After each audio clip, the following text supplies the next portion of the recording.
काय झालं काय झालं बरं एकदा, अकबरच्या बायकोचा, बेगमचा हॅपी बर्थडे होता. बेगम म्हणली मला काही छानपैकी प्रेझेंट पाहिजे.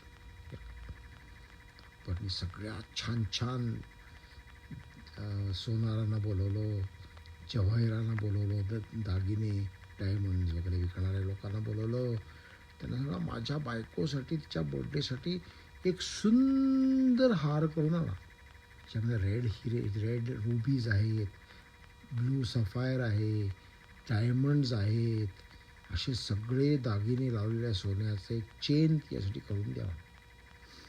अरे ठीक आहे, आणून दिली संध्याकाळपर्यंत.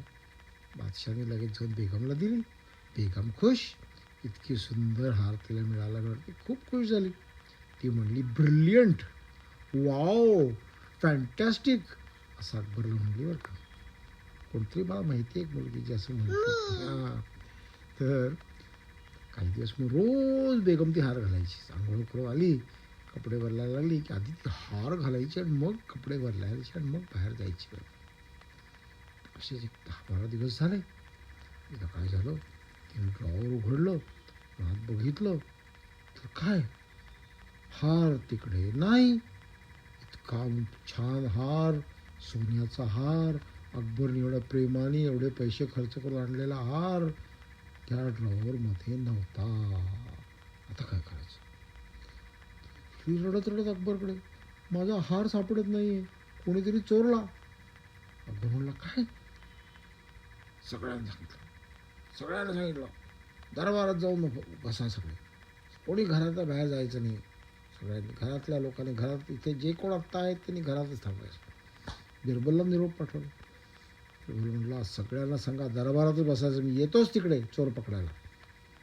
सगळ्यांना दरबारामध्ये बसवून ठेवलं बरं का.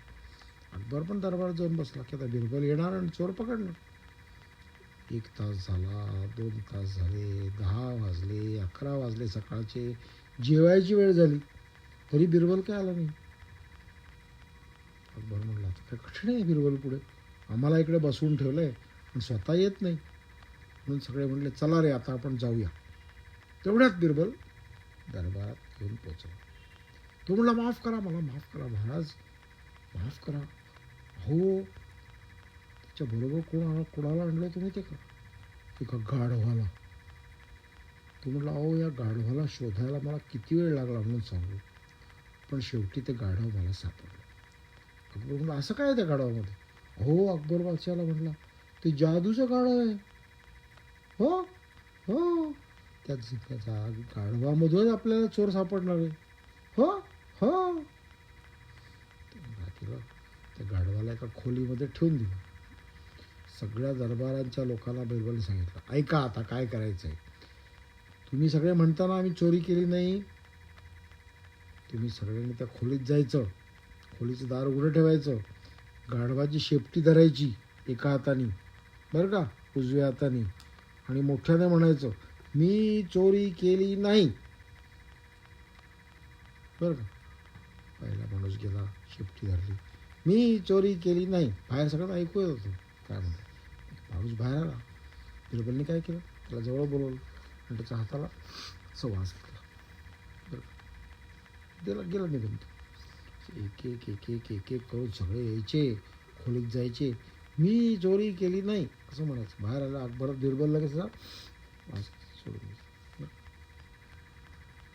असे 10 लोक गेले, 20 लोक गेले, 30 लोक गेले, 40 लोक गेले, 100 लोक होती, 80 लोक गेले.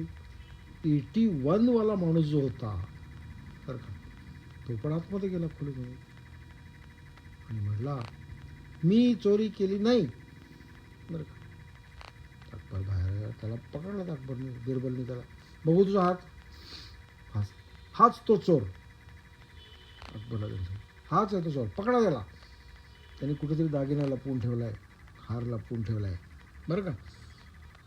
म्हणजे अरे तुम्हाला कसं कळलं यांनी चोरी केली आहे म्हणून. तो म्हटलं ह्याला आधी हार शोधून काढ. बरोबर हार त्याच्या कपड्यामध्ये सापडला लपवून ठेवलेला. अकबर म्हटलं आता आम्हाला सांगते जादूचं गाढव प्रकार काय हा, असं कसं गाढवाने त्या चोराला पकडलं.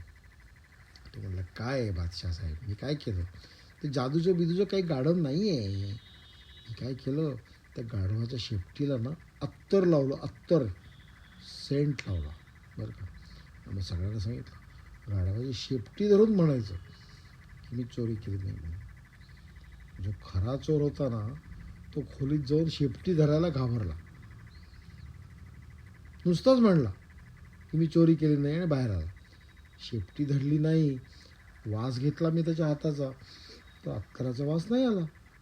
तेव्हा मला कळलं की ते जादूचं गाढव आहे म्हणून त्याचा शेपटी या माणसाने धरलेली नाही, त्यामुळे हाच चोर आहे. असं करून बिरबलने त्या चोराला पकडून त्याच्याकडून तो हार वसूल करून घेतला.